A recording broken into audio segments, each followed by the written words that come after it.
বাড়ির মধ্যে তখন বাচ্চারা ঘুমিয়ে আছে। সেই মাত্র খেয়ে দিয়ে রফিকুল ইসলাম তার স্ত্রীর সঙ্গে কথা বলছেন। হঠাৎই শব্দ আসে, বুঝতে পারে যে বিপদ ঘনিয়ে আসছে। কোনো রকমে ছেলেদেরকে নিয়ে ঘর থেকে বেরিয়ে যান, আর তারপরই ভেঙে পড়ল বাড়ি হুড়মুড়িয়ে। ঘটনা দাসপুর 1 নম্বর ব্লকের রসুলপুর গ্রামের মিরপাড়া এলাকায়। জানা যায় রসুলপুর গ্রামের রফিকুল ইসলাম তার পরিবার নিয়ে একটি মাটির বাড়িতে বসবাস করতেন। হঠাৎই সেই মাটির বাড়ি গতকাল রাত্রে হুড়মুড়িয়ে ভেঙে পড়ে, আর তারপরে গৃহহীন হয়ে পড়ে। আপাতত অন্যের বাড়িতে আশ্রয় নিয়েছে রফিকুলের পরিবার। এলাকার পঞ্চায়েত সদস্য থেকে এলাকার প্রধান আশ্বাস দিয়েছে দ্রুত সমাধান করা হবে।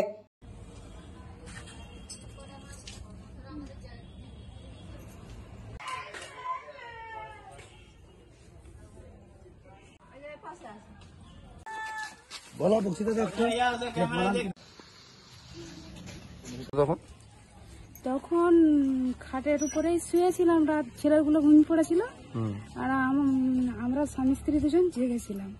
তখন 12:30 বাজেনি, 12টা 10-15 হবে। তো হঠাৎ দেখছি আমাদের টিভিটা চলছিল বলে রাত করে আমরা ঘুমাই, তো দেখছি মাটি উপর দিয়ে ঝরঝর করে পড়ছে। তখন ছেলেগুলো ঘুমিয়েছিল, ছেলেগুলোর হাত ধরে টেনে নিয়ে বলি, বাবু তোরা বেরিয়ে আয়, তাহলে ওইদিকে দেওয়াল বোধহয় পড়ে যাচ্ছে। তখন আমরা ছেলেপুলে নিয়ে বাইরে খামারটায় এসে শুধু পাখাটা টিভিটা ওইখানে সামনে ছিল বলে ওই দুটো ঘরের স্টার্ট বাইরে বের করে নিয়েছি। তখনই হট করে দুমদুম করে ঘরগুলো পড়ে গেল।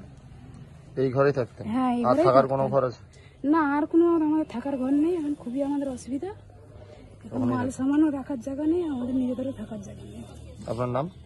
জাহানারা বিবি। বাড়ি রসুলপুর। কি হয়েছে? বিষয়টা হলো, কালকে রাতে দেখলাম যে হঠাৎ 12টা 20 সময় এরকম ঝরঝর করে ভেঙে পড়ে গেল। তখন সঙ্গে সঙ্গে প্রধানকে আমাদের পঞ্চায়েতে ডাকলাম, ডেকে এসে ওরা সহযোগিতা করলো। তারপর দেখলাম যে এই সময় এই জিনিসগুলো ব্যবহার করলো, এই জিনিসগুলো করো, তোমরা এই ঘর মধ্যে বসবাস করবেন, যে কোনো মতো পড়তে পারে, পড়ে গেছে বলে সঙ্গে সঙ্গে পড়ে গেছে। এরকম অবস্থা, তাই তো?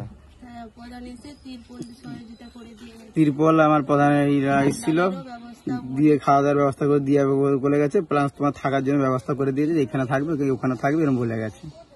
কি নাম? আমার নাম সৈয়দ মহিদুল ইসলাম, রসুলপুর বাড়ি। হ্যাঁ। কি হয়েছিল বিষয়টা? মানে বৃষ্টি হচ্ছিল, মানে বৃষ্টির পরে খাওয়া দাওয়া করেছি, সবকিছু করেছি, এখানে রান্না খাওয়া করে 10টার সময় ঘুমাতে গেছি। ঘুমিয়ে উঠছি, শুধু একটু ঝড়ঝড়ানি আওয়াজ একটু উঠলো, উঠার পর থেকেই হুড় হুড় করে সব পড়ে গেল। আমরা ডাকা হাঁকা করে পাশের ঘরের লোক দিদিকে সব তুলাতুলি করেছি। ঘরে ছিলেন তখন? হ্যাঁ। প্রথমে কি সরে গেছিলেন?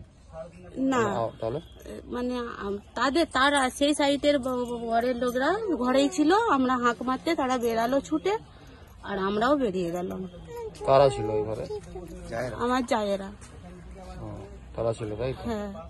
তারপরে ঘরটা পুরো ভেঙে গেছে? হ্যাঁ, ঘরটা পুরোই ভেঙে গেছে। কি নাম? আমার নাম মুনিরা বিবি। এই গ্রামের নাম? রসুলপুর। বিষয়টা কি দেখলেন? বিষয়টা গত 2 দিন আগে আমাকে হঠাৎ করে ফোন করে, বাড়িটা মনে হচ্ছে পড়ে যাবে। 2 দিন আগে আমি এসে দেখে গেলাম যে হ্যাঁ সত্যি নিচেটা ধসলিয়ার মতন অবস্থা। তারপরে যে আমাদের অঞ্চল থেকে কিছু তিরপলের ব্যবস্থা করে দেওয়া, তাকে জিনিসপত্র বাইরে বের করার জন্য বলা হয়। রাতে তারা পরের দিন তিরপল দিয়ে যাওয়ার পরে রাত্রি আমাকে গতকাল 12টার সময় ফোন করছে, হঠাৎ কান্নাকাটি করছে যে আমাদের মনে হচ্ছে ঘরটা পড়ে গেছে। আর সেই দিকে আমার জায়েরা আছে, জায়ের দিকে যাতে না অসুবিধা হয় তার দিকে বের করেছে। খোঁজ খবর নিলাম, বলছে হ্যাঁ ওরাও বেরিয়ে পড়েছে। এসে দেখি জিনিসপত্র চাপাচুপি হয়ে আছে। এসে সবাই মিলে সহযোগিতা করে আশ্বাস দেই যে বাড়ি পড়ে গেছে, আপনার সুস্থভাবে সুস্থ জায়গায় আমরা পৌঁছে দিয়েছি। এখানে থাকা খাওয়া দাওয়ার ব্যবস্থা করে দেওয়া হয়েছে প্রধান থেকে। হ্যাঁ, আমাদের খোকনবাবু আজকে সকালে এসেছিল, তিনিও এসে সমস্ত তার যতটা করণীয় সেও করে গেছে, বলে গেছে যে তাকে কাজ করে। হ্যাঁ, আর এই বাড়িটা করে দেওয়ার জন্য প্রশাসনের কাছে বলা আছে, যত শিগগিরই পারি আমরা এই বাড়িটাকে করে দেওয়ার চেষ্টা করবো। এখানে 3টে পাকা বাড়ি আছে, 3টেই আমরা করে দেওয়ার চেষ্টা করবো প্রশাসনের তরফ থেকে। যে রসুলপুরে একেবারে দেখা গেল যে হুড়মুড়িয়ে ঘর বাড়ি ভেঙে পড়লো, বাড়ি কোন ক্রমে প্রাণে বেঁচে ফিরেছে, কি বলবেন? আপনারা কি ব্যবস্থা নিচ্ছেন? আমি খবর পেয়ে রাত্রেবেলা গিয়েছিলাম, ওই সৈয়দ রফিকুল ইসলাম, সৈয়দ মহিদুল ইসলাম, 2 ভাই ওরা। যদিও মহিদুল ইসলামের হচ্ছে যে বাড়িটা পাকা ঘর আছে, একটা রুম আছে, কিন্তু ওই রফিকুল রফিকুল ইসলাম ছোট ভাই, ও বাড়ির মধ্যেই শুয়েছিল ওই বাড়িতেই। সেই অবস্থায় বাড়িটা ভেঙে পড়েছে। যাই হোক, কোনো রকম কারো কোনো ক্ষতি হয়নি, শারীরিক কোনো ক্ষয়ক্ষতি হয়নি, শুধুমাত্র ঘরটা ভেঙে পড়েছে।